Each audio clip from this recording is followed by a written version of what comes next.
सगळ्यांना क्रांतिकारी जय भीम। काकूची ओळख आहेच आपल्या सगळ्यांना। तुम्ही पाहू शकता आता काकू मस्तपैकी मोसंबी काढून देत आहेत। मला घरची आठवण आली, खरं म्हणजे आईचीच आठवण आली आणि आईच आहे माझी। संभाजीनगरमध्ये मला जेव्हा जेव्हा एकटेपणा वाटतो, जेव्हा जेव्हा परिवाराची आठवण येते, आईची आठवण येते, घरची आठवण येते, तेव्हा माझं हे हक्काचं माहेर आहे संभाजीनगरचं। तर आज काकूकडे आलेली आहे आणि कालच काकू शेतामध्ये गेल्या होत्या। त्यांच्या शेतामधून त्यांनी एवढ्या साऱ्या आवडीच्या गोष्टी माझ्यासाठी घेऊन आल्यात। मोसंबी आहे, अजून बऱ्याच गोष्टी शेतातून घेऊन आलेल्या आहेत। तर काकू तुमचं प्रेम, आशीर्वाद आणि कौतुकाची थाप अशीच राहू द्या। आज आम्ही एका महत्त्वाच्या मीटिंगसाठी निघालोय। संभाजीनगरचा कार्यक्रम आता लवकरच आपल्याला पाहायला मिळणार आहे। धाडसी रमाईचा इतिहास सांगणारं भारतातलं पहिलं एकपात्री नाटक। दिनांक, वार आणि वेळ लवकरच कळवूयात। 25वा रौप्य महोत्सवी कार्यक्रम आहे आणि आमची सुरुवात काकूंपासून झालेली आहे। 30 तारखेला म्हणजे 30 मे 2025 ला आम्ही पहिलाच कार्यक्रम संभाजीनगरमध्ये आयोजित केला होता आणि तो सुपरहिट झाला होता। करुणानंद भंतेजींना काकूंच्या आग्रहास्तव यावं लागलं, कारण माझी आणि भंतेजीची ओळख नव्हती। काकूंमुळेच माझी ओळख झाली आणि भंतेजींनी सुद्धा त्या कार्यक्रमाला येण्यासाठी होकार दिला।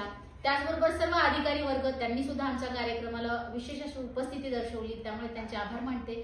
आणि आपल्या सगळ्यांनी जो दंड प्रतिसाद दिला मी रमाई नाटकाला, म्हणून मी असं ठरवलं की 25वा रौप्य महोत्सवी कार्यक्रम सुद्धा आमचा इथेच झाला पाहिजे संभाजीनगरमध्ये।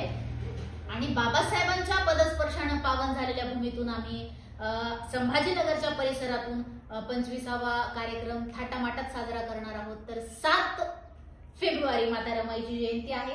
तर तुमच्या सगळ्यांचं प्रेम आशीर्वाद असाच असू द्या। आता आम्ही मीटिंगला निघालो। बौद्धनगर या ठिकाणी मीटिंग आहे 8 वाजता। तर तिथे सुद्धा बौद्ध उपासक उपासिका आम्हाला प्रचंड उदंड असा प्रतिसाद देतील अशी मी अपेक्षा व्यक्त करते। प्रकाश व्हिडिओ करतायत, त्यांचा नवीन फोन आलेला आहे आणि त्याच्यामधून खूप छान छान असे माझे व्हिडिओ सुद्धा शूट होत आहेत। मयूर दादा सुद्धा आमच्यासोबत आहेत। तो मस्त आजचा दिवस खूप छान गेला आणि आम्ही लवकरच तुमच्या भेटीला येणार आहेत। काकू काय बोलणार आहे? काकूंचा बॅक सपोर्ट आहे, पुढे जाऊन मी आहे सोबत, बोलणार नाही काय। प्रकाशचं आणि काकूंचं सेम आहे, म्हणजे मीच जास्त बडबड करत असते, तुमच्या सगळ्यांना माहितीये। माझ्या पाठीमागे जे लोक आहेत ते कमी बोलतात, पण त्यांचा सपोर्ट खूप जास्त आहे।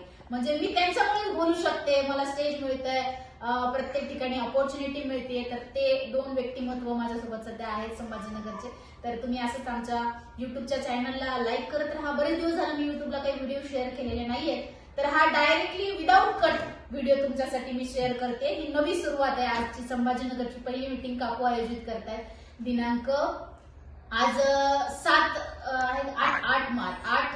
जानेवारी रोजी विदाउट कट हा व्हिडिओ तुम्हाला शेअर करते। आता प्रत्येक दर दिवशी व्हिडिओज अपलोड होत राहतील। असंच प्रेमाने आशीर्वाद राहू द्या आणि तुमच्या नातेवाईकांना सुद्धा सांगा संभाजीनगरच्या कार्यक्रमाला या। संपूर्ण महाराष्ट्रातून भीम सैनिकांनी उदंड प्रतिसाद द्या अशी सगळ्यांना विनंती करते आणि थांबते। जय भीम, नमो बुद्धाय।